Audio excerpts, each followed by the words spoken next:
Go.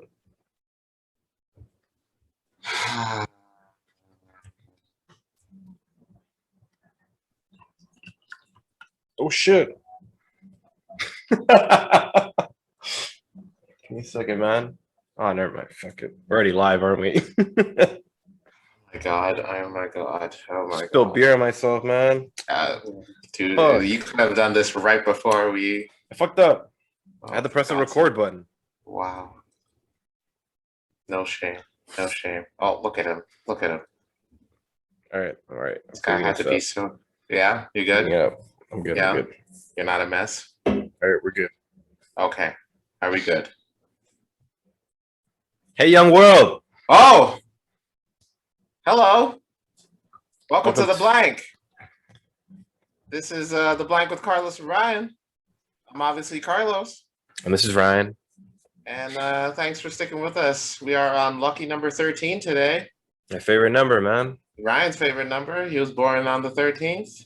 I mean, some may consider him a psychopath, considering that 13 is known to be a very unlucky number to the North American world, North American part of the world.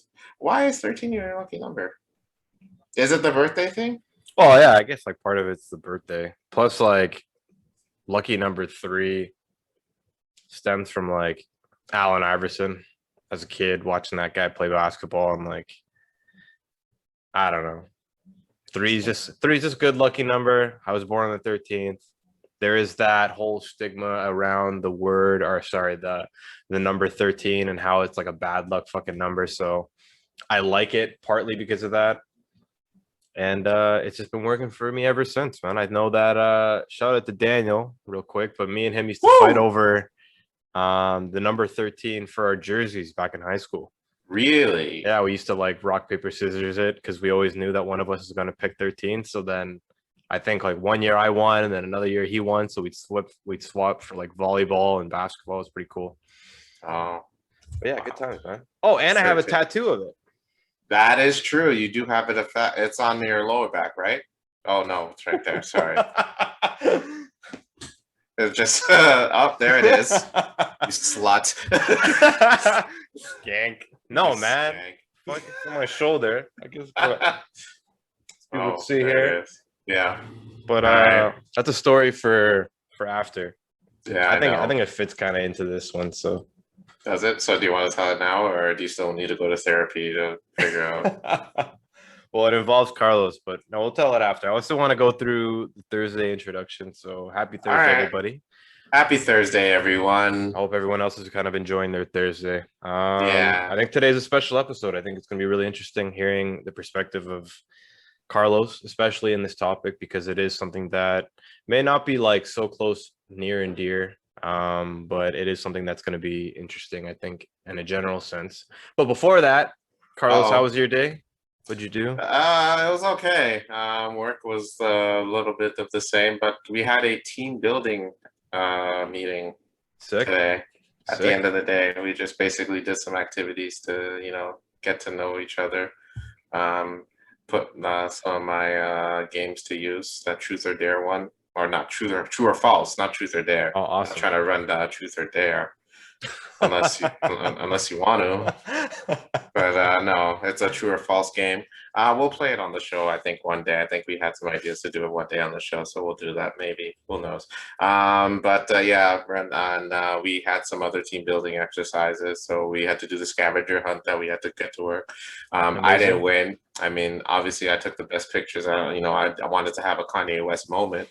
You know what I'm saying? Motherfuckers think that it's fine. It's fine. It's for team building exercises. But yeah, it was a good time. Other than that, how about you? How was work? It was good. It was good. Yeah. Full day. Can't complain. Yeah. I actually during my lunch and shout out to Erin. Erin, gang. She runs every lunchtime. One of my coworkers and dear friends.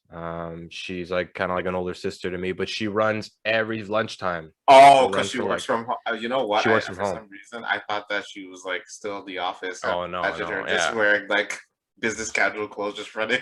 So I think she does like a 5K every lunch, which is absolutely wild. My God. So she's always been like, Ryan, like you got to start running again. Like you got to be active. You can't let COVID fucking get to you, and you start gaining Yeah. stupid amount of like this and that. So I was like, you know what? All right, fine. So I actually went for my first jog at lunchtime ever. Oh, how'd that go? Oh, it was rough. Yeah, I imagine. Fucking Like, dying. I was like heaving. you just yacked, just yacked after like I 2 was fucking minutes. like fucking heaving my leg. I was about to cough Oh out my a lung, God. man. Like honestly, and then I was like spitting up everywhere because you know when you don't work out for a while, you start spitting up. Like Sure. that was pretty much what happened. But it was good. It was good. It feels good. It feels good to be sore. Even though it's probably going to be worse tomorrow, but it was good. So my day was good. It was starting up an old habit. Yeah, interesting. I might be doing the work from home thing for good now. Oh yeah. Yeah. That's that'll be interesting to see. I was a bit excited. A bit of me was excited to go back to the office because I miss the social aspect, especially with the work I do. I deal with some crazy customers, so it'd be nice to vent my frustration to the homies. But I mean, at the same time, I'm saving a lot of money on gas, and there's a lot more time I can focus on the show. But you know, you know, negatives and positives to everything. So we'll see where the world takes us. You know what I'm saying? Well, But stage 2 next week. stage 2 next week, the 30th. Yeah, 30th. On a Right Wednesday? before it's a Wednesday, so it's right before Canada Day. Wild. Wild indeed. So which means Wild. for you folks that are listening, that means for outdoor gatherings have gone up to 25 people now, and indoor is up to 5 people. Who is So, throwing a jam first? Yes, that is the Which one of y'all? all age question. So if you're throwing a jam where me and Ryan you know can go see the ladies and you know wine pun me tings, you know what I'm saying? Then holla at your boys, you know what I'm saying? Nah, I mean. That's all of that. Yeah, let us know. That's all. Yeah, that's in recent. I don't even know if I wanted to bring this up, but I think I'm going to. Because you know I know there's a bit of controversy that the Olympics being coming up. Oh yeah. And there was this one thing that stood out was the New Zealand transgendered female athlete that is competing. Yeah, I mean, I understand. I get representation is everything. Like, but this one is a bit controversial. There's a controversy behind it because obviously, you know, powerlifting, right? Like powerlifting. She, I forget her name. She's from New Zealand. She's a powerlifter, and she's competing in the women's category, obviously. But yeah, there's a bit of controversy heading into this because you know, obviously there's some that feel that, you know, obviously being born a male and then now, you know, identifying as a female is a bit of, you know, and competing now in the female section is a bit, yeah, there's going to be some rough calls going into this one, but I'm all for it going in. I'm gonna watch and I'm gonna pay attention to see how this goes because this will definitely be a unique moment in history to see. But yeah. Don't they like do certain tests on these women and like if they have like a certain amount of like testosterone in them estrogen and stuff like that, and those levels happen to come up, and it's like you have to fill this kind of like requirement before you fully can, like it's not like it's just a bait and switch, like a turn of events, like a one day you're like, no, I'm gonna go power lift for, you know. And I'm not saying that's a bad thing because there's tons and tons of women that can power lift way more than I can, that's for sure. I don't even power lift at all, but I just don't, I think that it takes a lot of tests, and I'm hoping that the Olympics do a good enough job where they, you know, put those requirements in so it is, you know, somewhat fair, where it's not just somebody who's been powerlifting their whole life has all kinds of like chemical levels that you know, allow them to be able to kind of lift at a higher status or more weight due to, you know, more muscle mass and stuff like that. And that it gets into that depth where it's like there's somewhat of an equal playing field. Yeah, but I don't know. I'm not an Olympic kind of test person, because I would think that they would do all of these tests before they allowed it to happen. Because I know they do test for like testosterone levels to make sure that everything is, you know, on point because I remember Alistair Overeem, he was a fighter in the UFC. He got booked for having very high levels of testosterone, and they had to pull him from a fight. Yeah. Yeah, here's to hoping that the Olympics have done the same thing to make sure it's fair and equal for everybody. Me personally, I think it would be fair if they had like a transgender women, category. Yeah. That's just me. But yeah, we'll see where this goes. Me personally, I think this is going to be a real shitstorm going into the Olympics. Yeah, we'll Definitely. have to. Yeah, there's going to be some. I mean, there's already controversy already on Instagram about it. I mean, like people are, some people are in support, some are just like it's outrageous. I mean, obviously, I can see how people may find it outrageous due to the whole being born a male but identifying now as a woman. At the same time, I understand, they want to, representation, but yeah, I think that there's a better way to go about it. But that's just me. Not to show any hate or disrespect to the LGBTQ plus community. To each your own. If you want to be who you want to be, do what you got to do. Love who you want to love. But at the end of the day, equal opportunity for everyone is key in this. We're all humans, and we need to get together in this. You know what I'm saying? Yeah, that's just my take on it. Yeah, I think it's probably something that's like you said, like maybe down the line, a couple years from now, there will be enough, trans lifters that they happen to create their own kind of like class, and then they get put into that specific section where it's like there's enough of trans people that happen to be participating in the Olympics, and they happen to be in their own. Or maybe that causes more controversy within that community because you're separating them into their own kind of class, which maybe that's what they don't want. So yeah, no, I'm with you. I think there's definitely a lot of like conversations that probably are going to be had and maybe need to be had, but conversation's good. I think that it takes like as a human being growing up fucking 29 years now, Yeah. you have to sort of go through certain things to learn from them, whether they're mistakes or good things in life. So this is the Olympics going through something where they have to kind of make a decision and kind of point and turn from there, whether they stick the same way they do it or they don't. So but good luck to all the lifters in the Olympics kind of thing that is coming up. So at the end of the Good luck day, to all the yeah, athletes. good luck to all the athletes kind of thing. So. Yeah. Other than I want to. Wait, what did you? Yeah, go say? ahead. No, I was gonna get into the I was gonna get into the tattoo story because it kind of leads into our topic. Okay, yes, please. Go for it. I was gonna say tattoos in general.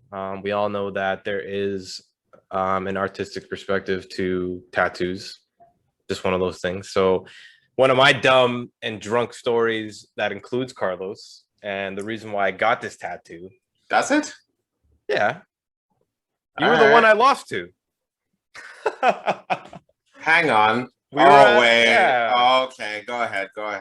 So me and Carlos and a bunch of all of our other buddies pre-COVID are at the bar. We're at this Irish bar out in Woodbridge. And my cousin showed me this game called Odds, and I'm sure that probably some of our listeners know it. But pretty much you are with a group of people or just another person, and you ask them and you go, odds you do something. And it could be outrageous. It can be something simple. It could be anything, but you just want that other person to do something. So then the other person, whether they agree or not, and you can fully disagree without any sort of repercussions or anything like that. But they say, yes, I'll accept. And then they have to come up with a number that seems reasonable to be able to do that sort of action. So like, let's say if I were to go, Carlos, I want you to go rip a painting down from a gallery, and then you agree to it. And then you say, I will do that.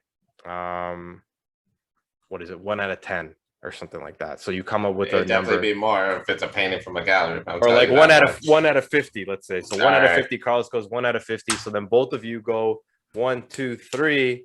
And then on the third number, or on the third, you both say a number between the 1 and 50 that Carlos happened to choose. And if you both land on that particular same number that you say out loud, then the other person lost, and you have to do the action that you said you were going to do. So Carlos, it's a very exciting take on Truth or Dare. It's a very fun game. Yes. Very fun. Gets you to do some stupid stuff.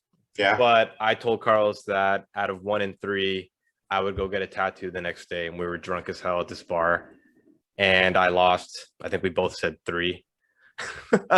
Speaking of 3, but I went and got a tattoo the next day, which happens to be 13 on my shoulder here. So that was one of the stupid. To be clear, folks, what I didn't think he'd actually do it. He sent me a picture, and I just my jaw dropped. I'm like, oh my god, no, no, no, no, no.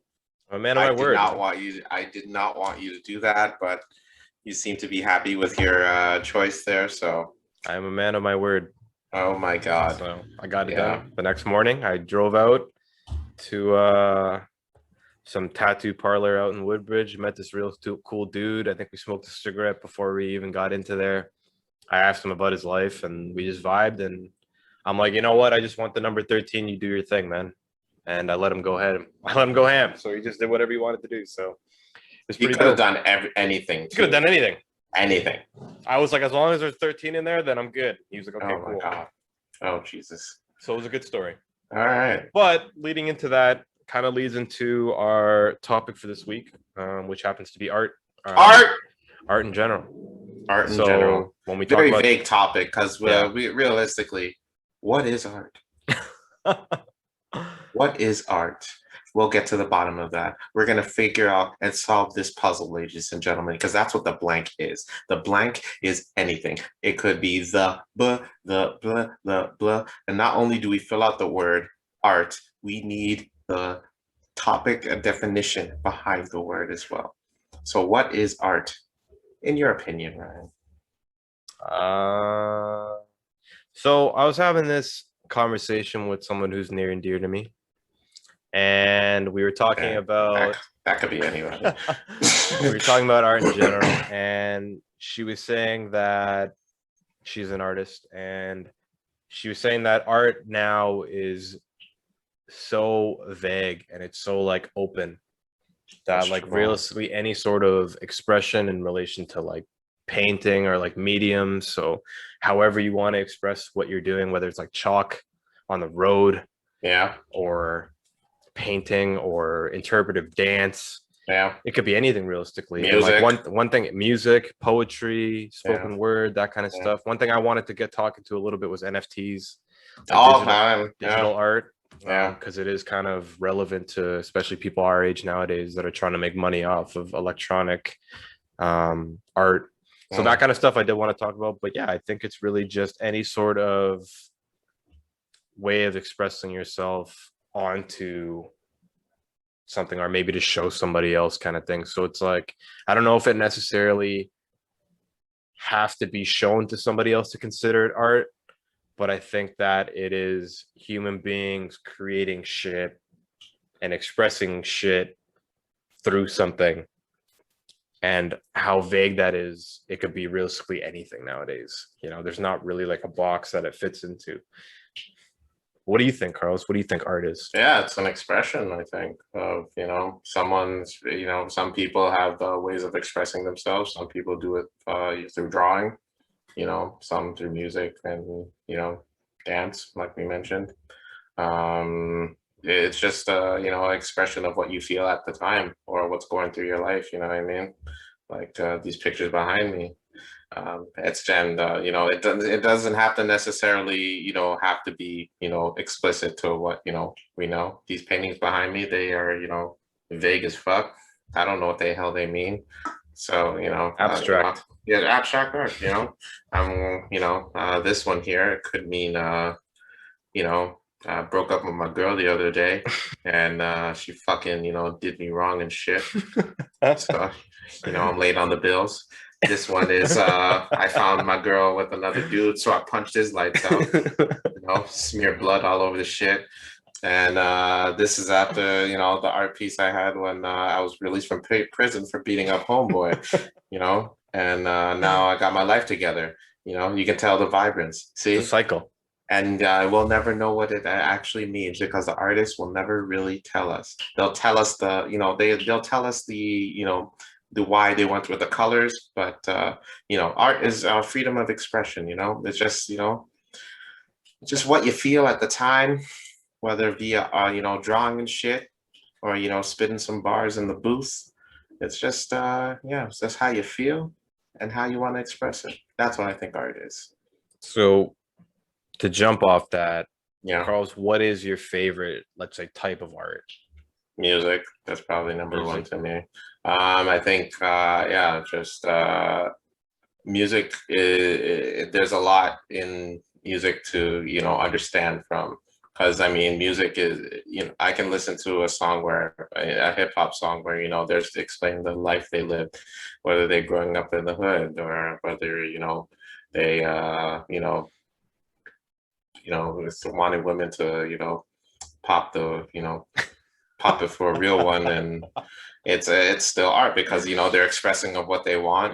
They're just expressing of the times they are living in, or if it's a person who's just literally just screaming into the goddamn microphone, like those rock artists, "Gah! Screaming. Gah!" It's just obviously you can tell if they're screaming in pain, and clearly there's some shit going on in their life that they're trying to get off their chest and shit.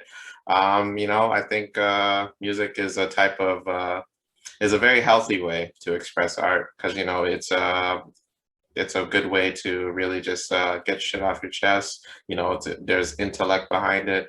The types of wordplay that you can have with it. Um, yeah, just music in general. Sometimes dance, not really though. Dance is I don't know. I think that, if you can do certain moves, I think that's cool in dance. I mean, I don't get it. Like, what is the name of that Irish jig dance? Lord of the Dance? Is that what it's called? I I don't don't know. know. Some shit, some shit like that. It's like that. I don't get why. That shit used to make bank, man. That like people go see that shit every fucking year, but I'm just like, dude, they just tapping their feet all fucking day in pain and shit. But that's art. I They think it's just sick. what? I think that shit's sick. Like the Why? Irish dancing. I don't know. It's That just is hype. that looks painful. Like the kilts and shit. That's Scottish. Oh, sorry. Oh, for But yeah, God's sake. You're trying to get us canceled by the Scott. It's bad enough we mentioned I'm the sorry. transgender thing. Now you're getting us canceled by the Scottish and the Irish. Come on. I'm But sorry. yeah. Yeah, I think music, great way to express art. Fantastic. Can do well, I mean you can do wrong in music, but I mean just music is fantastic. Is a Soldier Boy dance art? I mean, Ooh. don't mock the soldier boy. That don't mock. Don't What do you fucking mean? mock that. I've done it. I've done it All right. out of all seriousness. I So think I'm with I it. think I'm with that dance. Soldier Boy, the Soldier Boy dance. Is it considered? It's yeah, I'd say so. Why not? I mean, it's an expression of him. You know, you're just moving yeah. a little. You're just he's just moving with the times. One day he's just like fuck. Imagine just little Soldier Boy. What's his name? I forget his real name. DeAndre is That's his his real real name. name? That is his real I name. had no idea. Well, get with the times. That's Soldier Boy. All right. All right. Here's the deal. So little DeAndre is just sitting there, trying to make it out the hood. He's trying to, do right, trying to feed for his family. And then he's just like, fuck, man, I need to get the fuck up out of here. Soldier Boy up in this hut. Oh, wait. Oh, I think we onto something. Soldier Boy. Yeah, That's me. kill it. Soldier Boy. That's me. I'm Soldier Boy. So then he just goes, Soldier Boy up in this hoe. Oh shit. Fuck, that's a 2-time step. Watch me crack that, watch me go. Watch me crack that Soldier Boy and then Superman that hoe. So that implies that Soldier Boy is gonna get up out the hood. Soldier Boy is here to stay and he ain't going nowhere. Watch me crack that Soldier Boy. I'm going to do this dance for y'all, and I'm a Superman that hoe, implying that I'm going to take this very voluptuous, very sexy female, perform very sexual things to her until she's reached orgasmic heights, Superman level, where it will like, there is no kryptonite to this, sir. I will perform these sexual acts on you that you will be far, far, far, far impressed with it. I will Superman you. And now watch me you. And so now, ladies and gentlemen, I'm going to do this dance. You! Art. Soldier Boy. That is art. Art. I agree with that. Fucking art. But there are some crazies, you know. Art can also, with art imitating reality. There's a bit. There's some crazies that art can get to them, you know. Because at the same time, art is up for critique as well, you know, in order Yes. to really define whether it is really art to them or not. Some people may not like these paintings here. Some people may think they're ass. Some people think they're fantastic. When it comes to music, some people may not like mumble rap today compared to the rap of the 90s. Whereas, they're using words to express themselves. Ryan seems to be IMing someone as I'm sure talking right now, but it's fine. Oh, What level sorry. are you on? So, like we're talking about how art is kind of just like an expression of whatever you want to do, or whatever you want to express in that kind of case. There's been like you said, I wouldn't say the word crazies, but there's been some like outrageous, wild shit that's been out there. And like you'll realize it's pun intended, but I wanted to bring this up because I read it in a book a while ago. Where this artist, Italian artist named Piero Manzoni, and I'm sure that a couple other people have probably heard of this guy. In 1961, Italian artist Piero Manzoni decided to fill a tin can with his excrement and called it art. That's his caca? That's his caca? That's his shit. Okay. And it sold for $300,000. So in that case, that is art, I guess. Is it art?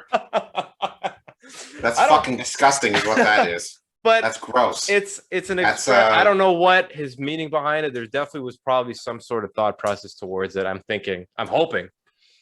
And it sold for a shit ton of money.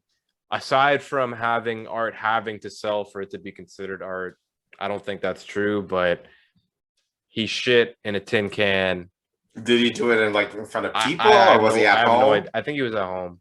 Was he trying to paint something? He's just like, oh, fuck, I'm never gonna get this painting right. You know what? Fuck this painting. And then just pulls his pants down. It was 90 tin cans, so 90 of them. So it wasn't just one. Oh, so this was like an overtime thing. I think so. I think I read something about how he was like in his room for a while and he just decided to shit in a bunch of tin cans. Okay, so he spent several days with literally smelling like shit. I don't know. I think it was something like that. I don't want to go too deep. And a person legit bought all of these for $300,000. A really quick Google search. It could be the wrong number. It could be the right number. I don't know. I don't trust much online nowadays, but it says $300,000 worth of poop in a tin can. So, and in that case, like stuff like that, when we're talking about like people producing art, it's like he somehow had this thought process of creating something and poop in a can. And that is considered art in that kind of case. And it's like one of the questions I had for you, Carlos, is like, do we box it at any point? Like, do we security it? Like, do we police it in any kind of way? Like, or do we realistically allow anybody out there just to come out and do stuff like that? I mean, and then deem it art. It's like, I don't know. So like, what do you think about like that? Like, do you police art or do you not? I mean, that's not, I don't even have to. I'm pretty sure there are some policing going on right now. I mean, why wasn't the police available when the fucker is selling his feces at the art show? Like, yo, bro, I'm telling you, there was so hold on. I need to go back to, you can't just freaking ask me a question like that. And then, so he sold 90 of these for 300,000? I think so. Here, the work consists of 90 tin cans, reportedly filled with at least 30 grams of feces. Jesus Christ. So was there like a bid thing going on? There was like a legitimate, they sat the feces somewhere and they're like, starting at, 10,000, getting at 10,000, 20,000 for the feces in the can, feces in the can, shit in the can, shit in the can. Going once, going twice, and it went for $300,000. Yeah, that's what it looks like, man. My God. So this dude could have done a lot with shit, and then Pepto-Bismol came in the game and just changed. Again, this guy killed it on the laxative day. Yeah. Fuck, I'm just gonna take a bunch of laxatives and fuck it. Kill it in these tin cans. In tin cans, I'm gonna fucking go in. They had toilets in the 60s, from my understanding. But And I don't know. I'm not gonna judge the dude. He made more. I am. He Fuck made more that. money than I have. So For selling, literally selling shit. But yeah, dying by diarrhea is a hard way to go out. So oh rest in peace yes, to that guy. yes. Yeah, Well, rest in peace to that in general. A lot of people die yeah, from diarrhea. yeah. Rest in peace, RIP. RIP to the whole, all proceeds from today's episode will be going to the Diarrhea Foundation. Shout out to, all those that are dying from diarrhea. Much love, y'all. That shit is real, Diarrhea. man. It is Oh, real, I don't bro. mean to laugh at it, but that shit's real. Yeah, but yet you still laugh. So shout out to all you shitters and motherfucking sweaters on the toilets. There's another story I have Uh-oh. where, and I shout his name out a lot, but shout out to Sherwin. He bought me this book a while ago, and the book is called The Book About Nothing. And it's just a bunch of different examples or stories about human beings in life and like how this concept of nothing exists in our human being, like zero, like nothing, and like empty spaces, like is there nothing in that space kind of thing. So one of these artists, I think he did this in like a big museum in France. I don't remember exactly the name. I could probably look it up, but I'm not gonna. But he pretty much made this fucking big ass room with no windows that, like, right when you walk in, it's like pitch dark, like super dark, and you can't see Mm. nothing. Fucking, you can't see in front of you. Like, if you just do this, you can't see your hand, and it's just pitch dark. And then finally, he turns on a light inside the room, and you walk out of the room in itself. And the exhibit was his portrayal on nothing. Mm. So he charged a bunch of people to come into this museum, pay to walk into an empty room, walk out of the room, and then that's what he considered his art exhibit.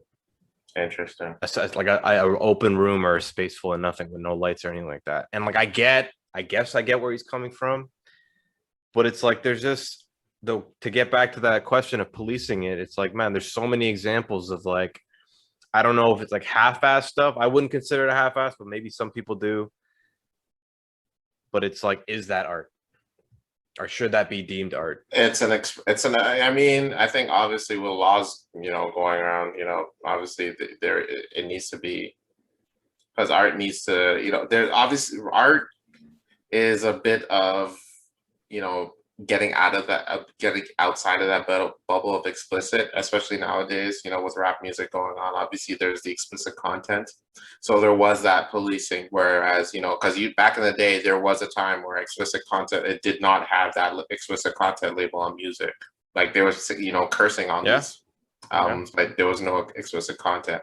Then, guys like Prince came out with Purple Rain, where a song like Darling Nikki, where he's talking about banging this one female named Nikki, and then they're saying this is outrageous, like they can't they can't be selling music like this. So then they introduced the explicit content label, so now it's on everything that That's that actually, yeah, I didn't even think about that. That's actually yeah, really fucking, yeah. that So shit's I mean, real. like, yeah, that is that's one way of policing. Um, but as a side note, though, when you got the book about nothing, were you kind of disappointed that there was actually words in it? Were you just like, oh man, I was hoping for fuck. 100 pages, just fucking Yeah, just blank like page. blank shit. I'll be like, oh, this is pretty dope. And then Yeah, you just open the first book, like, oh, fuck. it's probably one of my favorite books, just to be able to kind of go back and read about history of like people betraying and like talking about nothing. And like, I actually have that tatted, just to bring that up, but I have tatted on my arm more about People are nothing. gonna think that you tat stuff on your body because of whatever. Just stop But discussing the tattoos. I'm a real big person on the word nothing. Like, I just, something about it that does something for me. So, but yeah, no, I love the book. The book was great. Definitely wasn't disappointed in it whatsoever. But it's interesting to be able to kind of see how much effort goes into certain things. Like when we talk about like biblical paintings, or like if you go to like Europe and probably like look at like different churches and shit, stained glass windows, the amount of like effort that goes into like that type of art in comparison to maybe something that you don't think has that much effort, like an empty room, like a tin of shit. Um, part of me almost wants to say like, man, like art should be kind of policed.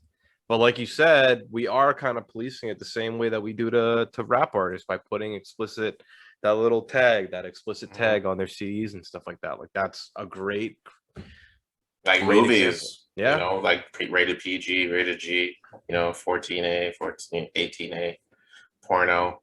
That Room About Nothing reminds me of that. Have you heard of the most quiet place on earth? It's this room, basically. I think it's in somewhere in the U.S. where it's literally the most quiet place on the planet. You go in there and you can even hear your own heart beating. Wow. And it's so yeah, like the longest the person has it's because you go in the room and it's so disorienting that you cannot stand. Like you literally have to sit down.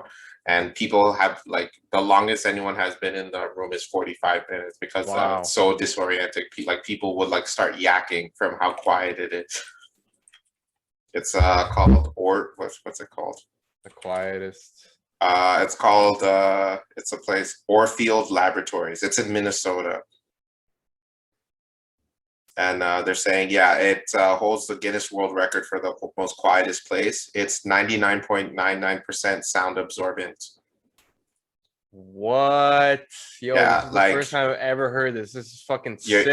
Your ears start to adapt to the quietness. You'll hear your own heart beating. Sometimes you can hear your lungs and you can hear your stomach gurgling loudly. Oh my god, I would become the sound. You become the sound in the space and it becomes very disorienting. This is sick. Yeah, I'd rather not do that. I would love to do this. Wow, that is awesome. I don't know if I'd want to do that though. Love to do this. That's crazy, man. I'm going to Minnesota. I'm going to Minnesota. That's what the hell? Sick. That's my bucket list. That's gonna go on my bucket list. Okay. All right. This is fucking sick. Just go in that room, dude. I would love just come out there. You're freaking on a stretcher and shit. Just fucking. I come out pregnant. Like Ryan, those were one of the. How is this possible? Like, I didn't hear no boom boom in that scene, man. Yeah. Yeah, that's great. Yeah, I don't know if I want to do that, but I would love to do something like that, man. Do you think art will expressing yourself has its because I don't even know how to form this question because when I think about art I think about guys like Vincent van Gogh and how his shit is literally some of the great art. He's created some of the greatest art in like history. I believe the Screamer was his. Was it not? I don't know. We don't know. I'm not a art. When you learn about the show, we don't really do too much research here. We just talk a lot of shit. But please bear with us, folks. Baby steps. We'll eventually get our shit together. Other than that, yeah, Vincent van Gogh. I mean, I don't know if the art drove him crazy, but obviously, like him being an artist did play a role in terms of his shit that what he was going through. I mean, it says a lot when you're creating all this art and the way to get your girl's attention is by cutting off your ear. Oh yeah. That is that says a lot. I'm curious about the story on that. I was wondering what the fuck was going through. Like, was he like an anniversary was coming up and he's just like, here you go, baby. So if anybody knows that story, hit us up. Let's just fuck it. Let's just look it up right now. You got the time, Well, yeah, no, that's a great conversation because like even I don't mean to bring up like things like Kurt Cobain, but like some of like artists and stuff like that and like musicians especially, you hear it all the time that like, and I don't know their names, but I think there was a couple of like recent rappers that unfortunately happened to take their lives. And then these guys are considered, fucking professions. Like they're some of the best artists in their time. In history kind of thing. Like there's like the small percentage, the amount of people that make music in general. These guys make it big on a global scale. and I don't mean to like say that if you're not making it on a global scale, you're not an artist, but I just mean like these guys make it to a certain point, are recognized as what they do as their art form, but yet it makes you go a little bit nuts. And like, is there a weird connection that you happen to have? I don't mean to bring up Kanye, but like, there's that opinion on Kanye, how like sometimes for you to be an artistic genius, you got to be a little bit different or like out of the norm. So it's like, does art do that? Yeah, I mean, some people say, obviously in Kanye's case that he's crazy, but at the same time, he's created some of the, greatest albums in music history. And but the thing is though, when you're creating such great art, you are very sensitive to criticism. When you feel that when you're so proud of something that you created and you want the world to listen to it, and yet when you hear that one comment where you're like, wow, how can you not agree with me on this? I worked my ass off to really create this piece. And yet, this is how you feel. Like, I imagine it would drive people nuts about that, and then you always want to step it up. And then when you realize that you're never going to impress everybody, it's just going to, it's going to take a toll on you. And I imagine that's what Kanye went through when he was creating his art. I'm sure, like even this Van Gogh shit. So apparently he cut off his ear because he got into an argument with somebody, with a dude, Paul Gauguin, who was also another artist. He got into a fight with him, and then he's like, "Fuck this shit." He cut off his ear, and then Paul's like, "Yo, I don't want no smoke with you anymore, motherfucker, man. You what's this shit?" And then he's like, "Fine, fuck you." And then he gave it to a prostitute, not his girl, a prostitute named Rachel, as a token of his affection. Wow. I mean, tips. That is wild.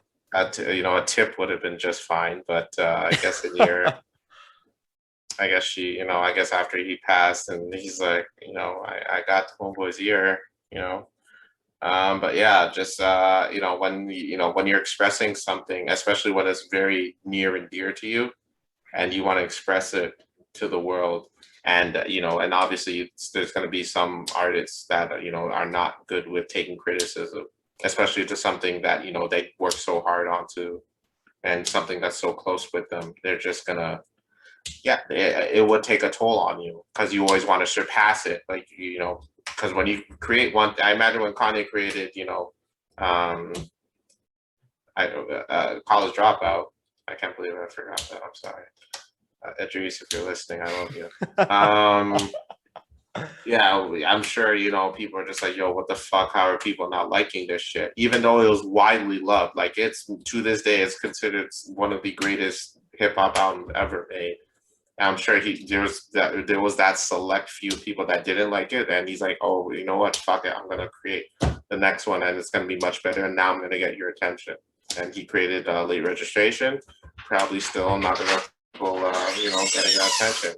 Then Graduation, my personal favorite album, and then so on and so forth. But yeah, the point is though, when with art, it's just when you're taking the time off to really give a piece of your, of what, what's going on in your life, whether it be personal or just, something just going on with you, and you're taking that time to express it in some form or matter, and you're going to critique that, I imagine, like, yeah, they're going to get pissed off, the artist, and I'm sure they're going to, if they're not gonna, either they get pissed off or they'll get extremely sad. And then, but when, you are basing it off of, then it becomes a money thing where you're basing it off of making money from the people that genuinely do it like it, and you want to surpass it. It's, yeah,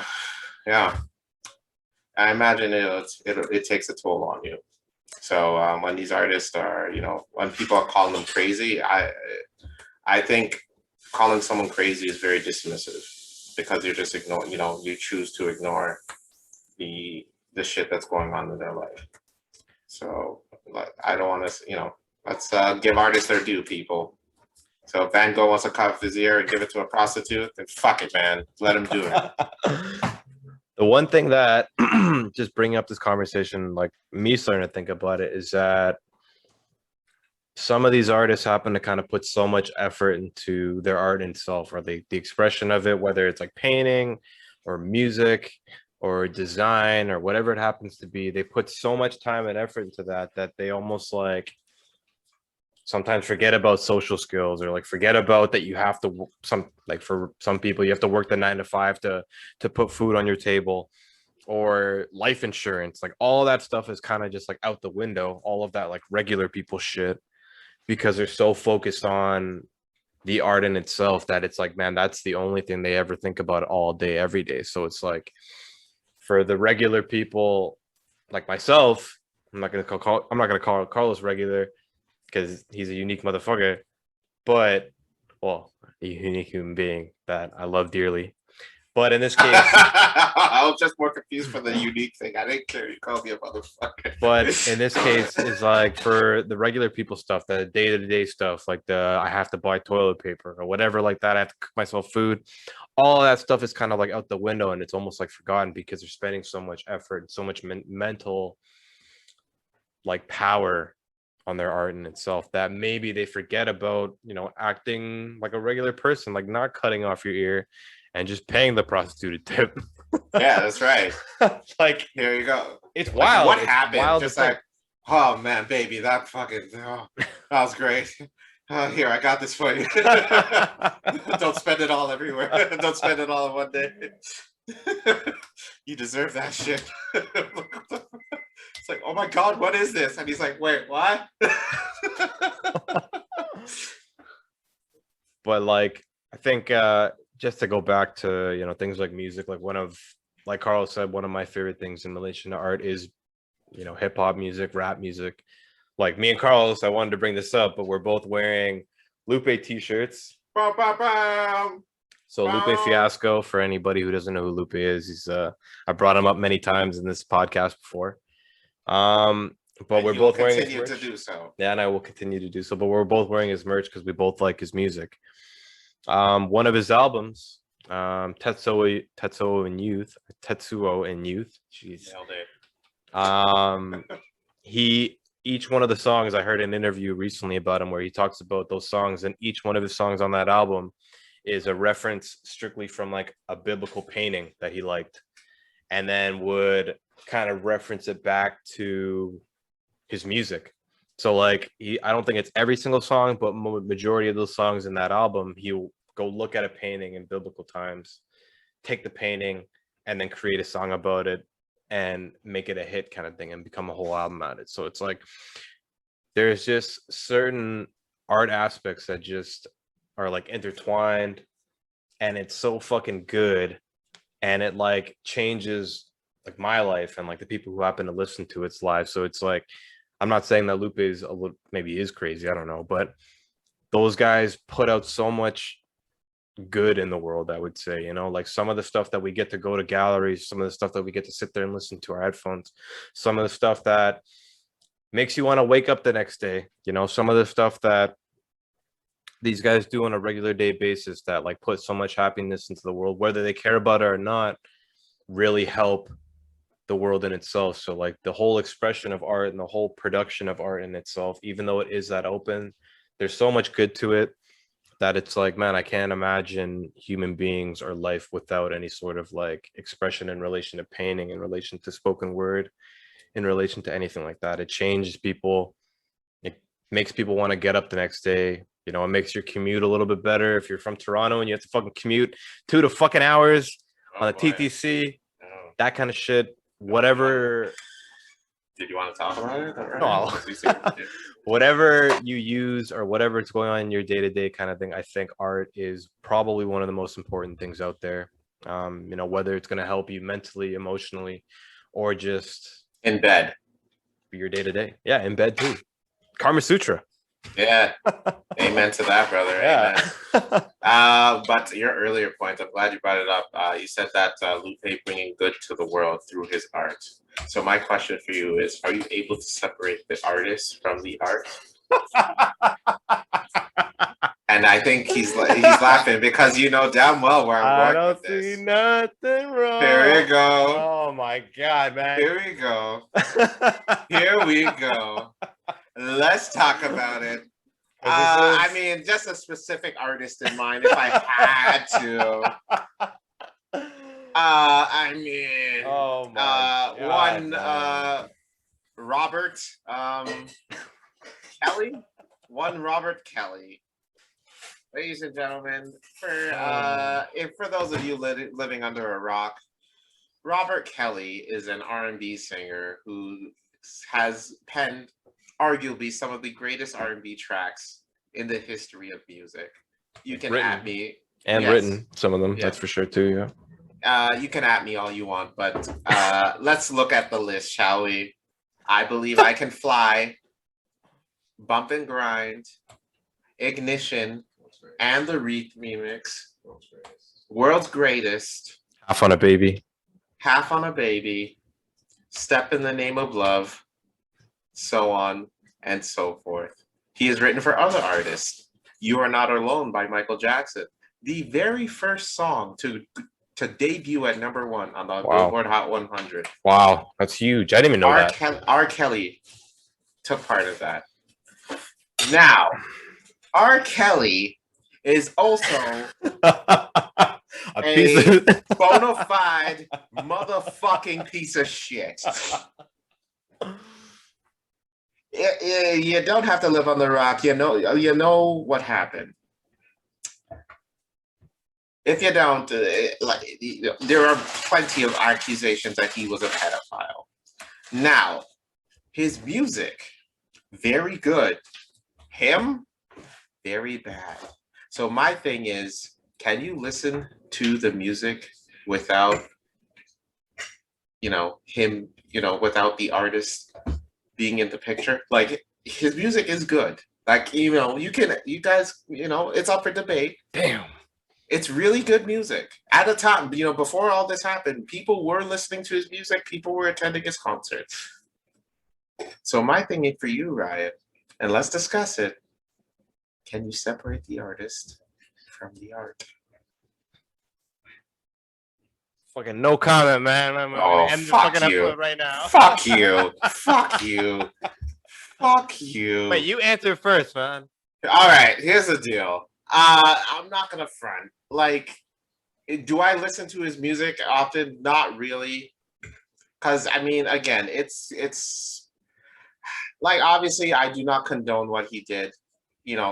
Does he deserve to rot in prison if he actually did all this shit he did? 100%. At the same time, what he's done beforehand for music is, unbelievable. He genuinely has, written and, produced some of the greatest songs ever. And, it sucks because these songs are so good, yet him as obviously if you listen to him, you listen to the music, he does get a bit of the payments from that. So it sucks. So obviously I don't want to, listen to the music and then, show support for him because, he deserves to rot in prison. But at the same time, it's so good, you just can't help yourself. Like, there are, there's obviously some, Bump and Grind that was like the #1 sex anthem for ages. And there's probably tons and tons of people across this planet who were conceived from that to that song. Those parents can't take that back since these accusations come out. Do you feel, that's not, that sucks. I remember when Ignition Part 2 was like huge on the radio. Huge. Like Huge. You would hear it every maybe 10 minutes. Yes. You switch through a radio station and it plays. And even my mom, like being the fob lady from Cambodia, knew the song and like still bob to it. You know what I mean? Like that kind of shit. Right. So fuck, man. Yeah, like. Put you on the spot there, huh? In this case, I'm with you, Carlos. I like it's hard, man, because like a lot of the conversations I happen to have with people that maybe did listen to R. Kelly from before and then don't listen to him now, because if you do happen to listen to him, then it's almost like directly, kind of indirectly, but more directly supporting him as the individual, because the artist is the art. You are that person, kind of thing. So in this case, like you said, like especially with the way that music works now, where it's like if we go stream his shit, then he's making, or like his legacy or his shit is making money off of every time that we happen to go bump half on a baby Right. kind of thing. You know, in that case, it's like, man, some of my favorite like fucking R&B songs are some of his shit. Right. And like I'll admit it, it's like I listen to him a lot less because of what happened, but it's Right. also because of how uncomfortable it makes other people feel. Mhm. Like me, for the people who work with me, I work in an office building, and I used to be the one that used to play music within our office, like loud. And I used to bump R&B tunes and like stuff like that. And then one day when the whole R. Kelly documentary was coming out, I think I played an R. Kelly song on shuffle by accident. And I got flack from one of the ladies at the office being like, man, you shouldn't be playing that. Like most of this office is ladies, and we have like young daughters, and like you don't know how they're gonna feel about it, this and that. And I'm like, you know what? I And then understand. Ryan responded, and I'm not trying to be rude, but if it's you. You tried Yeah, dancing with her, like, oh my God, get out of here. It's called HR me and pretty much.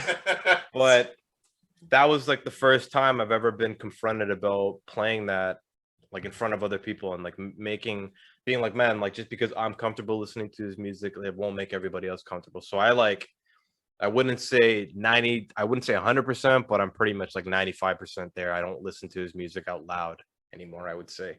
I definitely still listen to it when I'm sitting on my computer with my headphones on and stuff like that, but it's hard. It's really it's a weird thing to be able to kind of try and separate the art from the artist, because it's not easy to, because realistically that person is the person that created the art, but also does all that fucking hardship that, you know, it's almost like you can argue that like, yeah, it's all the good in the world, but all the shit that he did doesn't level it out anyway. You know, he still did some fucking bad shit, probably still he ruined probably some lives. I don't, yeah, like I don't really know. But in that case, it's like, man, like, do you separate the art from the artist? It's hard to. It's not really, it's not an easy thing. Right. Especially when you're so used to it, you know what I mean? Like we literally grew up on that music. Yes. Literally. Definitely. And so like when, you know, and at one point, you know, there's definitely tons of people on the planet that would say I Believe I Can Fly is one of my favorite songs ever. And you know, and now they hear about this shit, they're like, damn, you know, that's a big part of my life that I don't know if I can listen to anymore. I think about every time I watch Space Jam. Yeah. In that 100%. beginning, where Michael it was that song. Yeah, Michael's hitting the free throws in the beginning, like, and his dad comes out. Yeah, that was the song of the movie. That was the song of the movie. So it's like it's a tough one to separate. And even I don't know the name of the, but I'm sure you know the song where it's like da, da, da, hey da, da, da, da, da, oh yeah, it's like that rock like song. that rock song. Like even that song, when it plays at hockey games, people get hype and shit. But the actual artist who sang that song is a full-out pedophile. Like he got arrested for having like legitimately like 3 terabytes of child porn on his computer. That's wild. And absolutely wild. It's and now it's like, fuck, like, do we play these games? Like that literally was like the sports anthem for ages. They played at hockey games, basketball games. They still do. They still do. I don't even know. I mean, recently, I don't watch like the sports too often now, but I know like a few years back they played it. Like within the last like 5 years. Yeah, 5-10 years. Easily within the last 5 years. Yeah, that's wild, man. So it's like, fuck, like this game, you know, this was an anthem that, you know, athletes would get pumped up to, you know, it would be and now it's like, fuck, man, I don't know what to say. It's just an issue of separating the art from the artist. Like, you know what I mean? Another example of that was, I think Jerry Seinfeld. And like Seinfeld in general, the television show is, I would like to say, probably my favorite show of all time. And in this case, like Jerry Seinfeld, I think at one point he was caught walking around with like a 15-year-old on his arm. He did it like he was public. Like 30, 30s. He was like 36, like almost 40, like full on just dating a 15-year-old girl kind of thing. Like that's fucked up. Yeah. And it's like Seinfeld's still my favorite show. It's like it kind of is, but it's like every time I watch it, it's almost like it's hard to separate being like, man, like I support that. And like maybe you shouldn't be. I don't know if he's dating a young girl now. I don't I don't know, but I believe he is married. it gets into that. Do you separate the art from the artist? Which is a Yeah, great fucking question, man, because it really does take a toll on human beings. And for sure. it's weird making those decisions on what you watch and what you don't watch and like what you consume yourself with and what you surround yourself with. It's like, am I supporting the wrong cause? Even though this Yeah, person happened to produce some of the fucking shit you grew up with, you know? yeah. So it's just really an issue of whether, even because now you can listen to something and then it could have that one connection with that one person that did the terrible thing.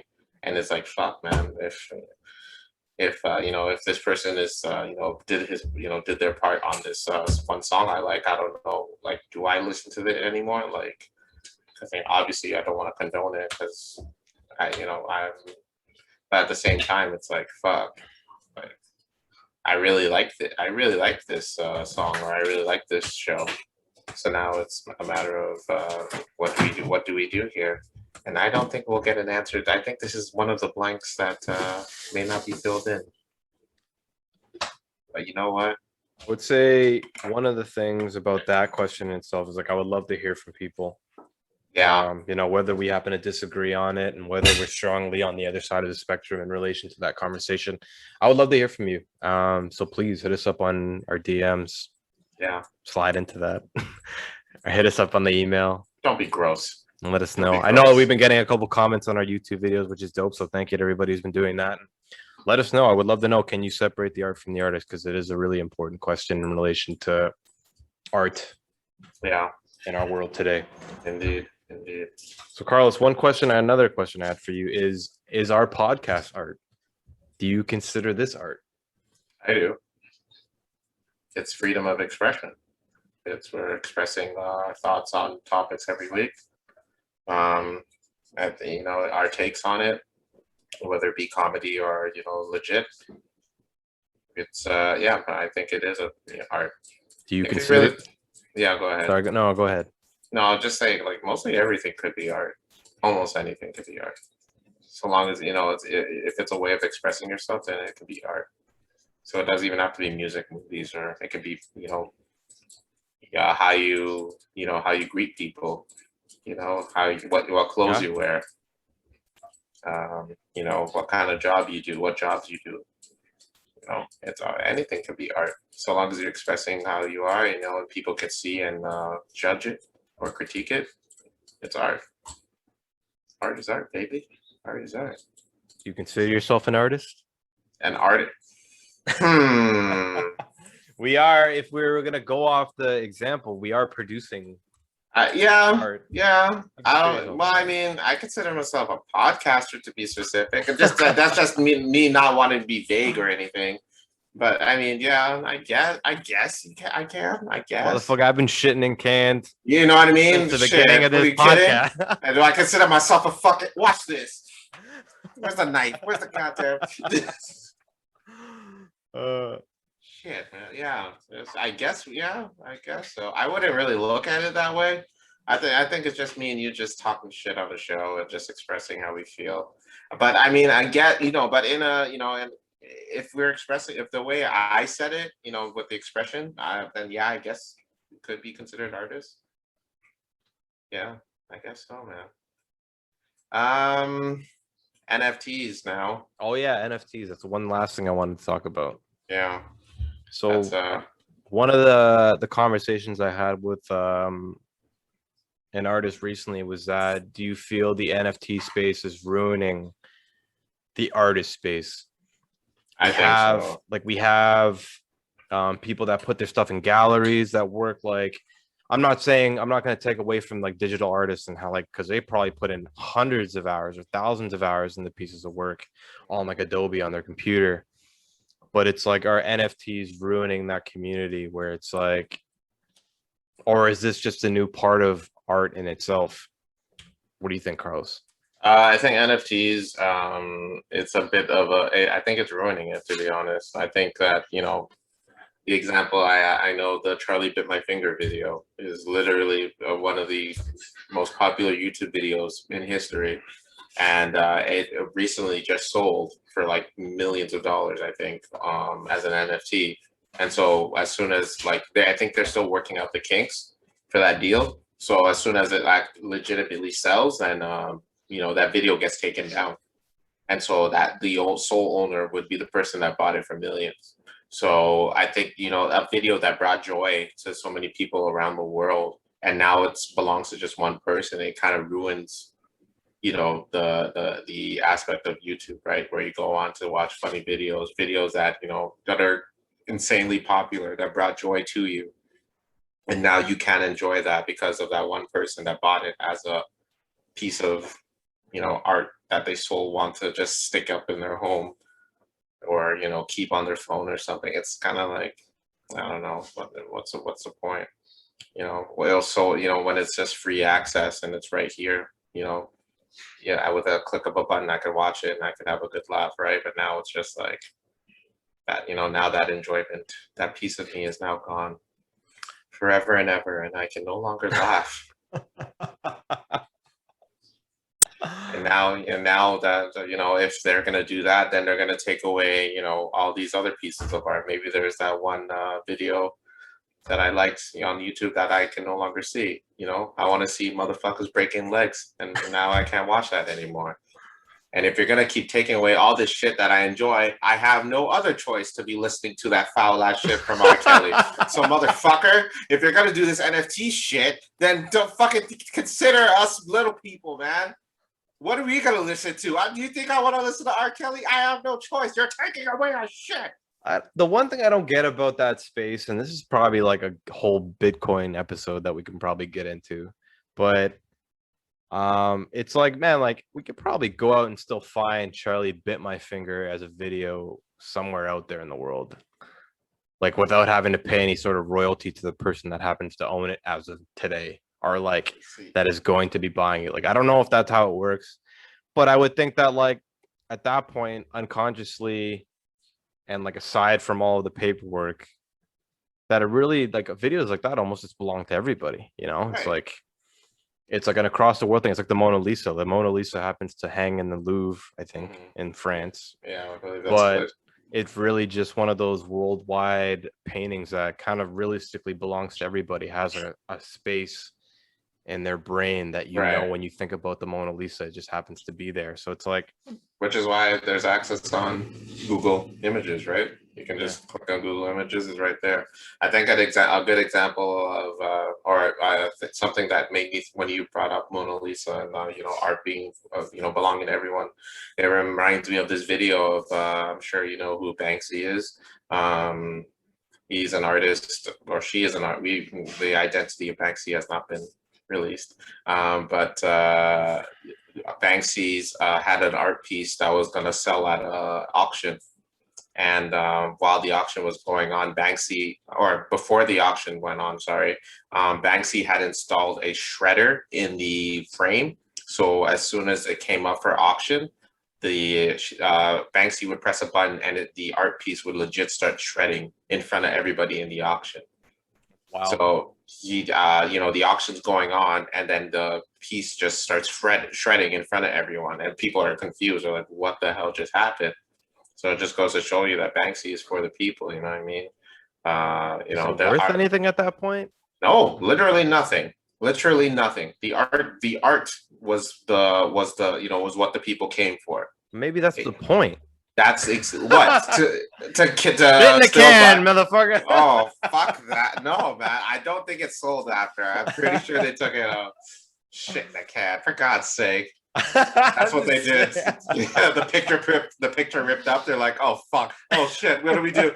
Bring out the dude shit in the can. Come on, get it out here. Yeah, $300,000. $300,000. Come on, let's make some money. Let's go. No, I think. No, because it ruins it. That's not the point of the art. The point is, to enjoy it in its pristine beauty. The point is, he painted a picture, she painted a picture, and for the said viewer to enjoy. But then it got ripped up right before their eyes, and there was nothing to buy from that, because art is freedom of expression. Keyword free, meaning everyone is more than willing to see it, and it shouldn't be kept to people alone.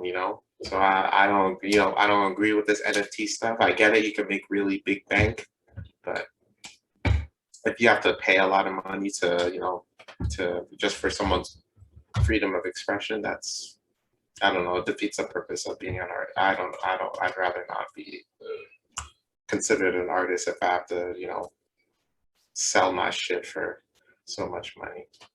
So Carlos, So Ryan, that thought in itself to get yeah, into the very last thoughts of our art podcast today.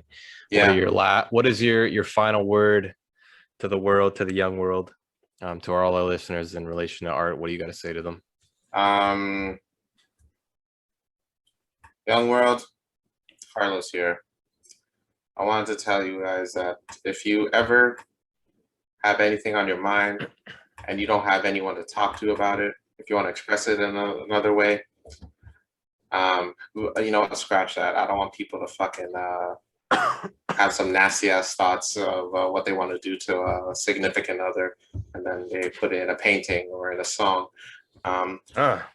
Just that'd be that'd be gross. No, just if you have some way, if you have ways you want to express yourself, if you want to paint, you want to sing, do movies, then express yourself. It's 2021, baby. Everything is everything now. You gotta live life to the fullest and preach to the world, and spread love, not hate. I love it. I love it. If you plan on giving your ears to prostitutes, I would suggest cutting your ear off before doing that. That way, it's not, you can, you don't want to bleed all over the very expensive couches that they got in there. And just in case you're not really the cutting in the ear type, I hear shit in a can is also very valuable, so you can give those. Just like just go to the, imagine going to a strip club and then you go to the back. You're like, all right, where's the tip?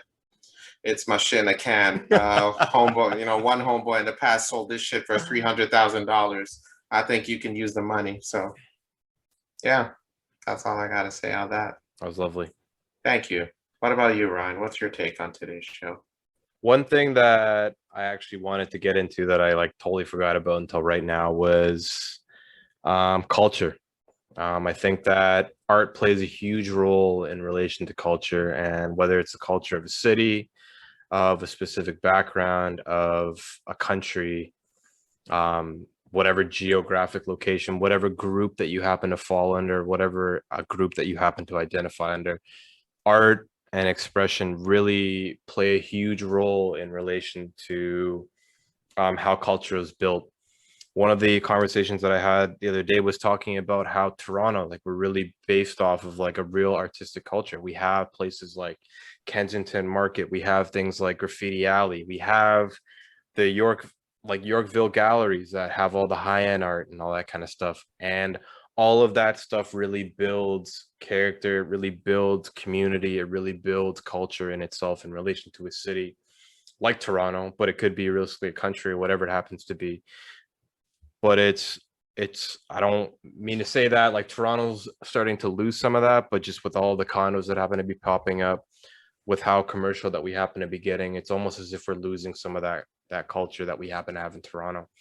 Things like Graffiti Alley, things like fucking Kensington Market are being overrun by certain condo corporations that are kind of just, looking for expensive housing and turning Toronto into this real fucking expensive luxury ass city, when really Toronto was kind of built off the melting pot of different relations and different cultures that happen to come together and produce shit together.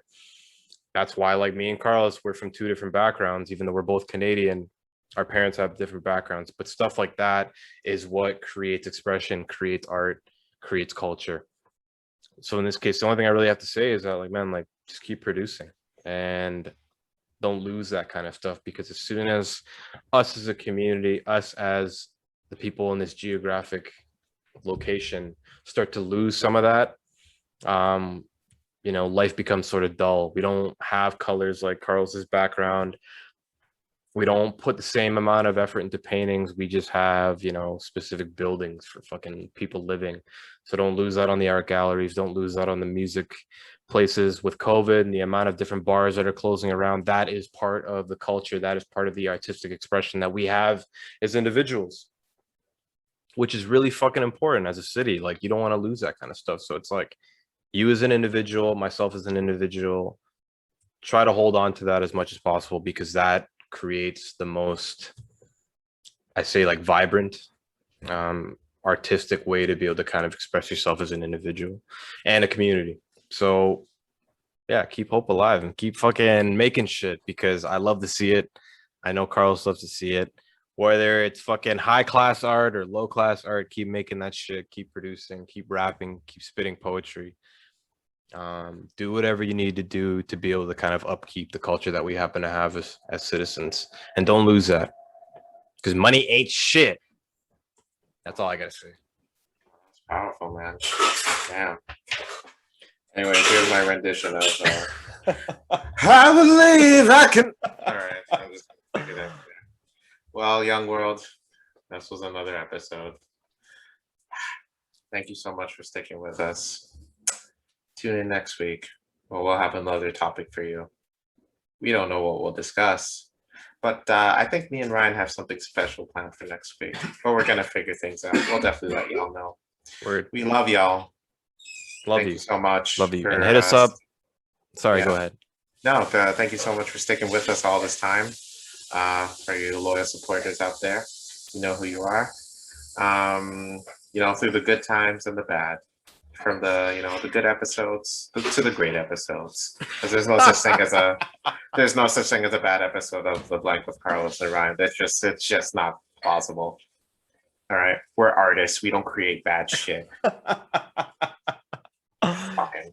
But other than that, thank you for sticking with us. And tune in next week where me and Ryan will have a special Canada Day episode. Yep. Bum, bum, bum, bum, bum, bum, bum, bum. Anyways, Ryan, do you have anything to say to the young world? I was just gonna say, this is Ryan. And this is Carlos. And this is The Blank with Carlos and Ryan.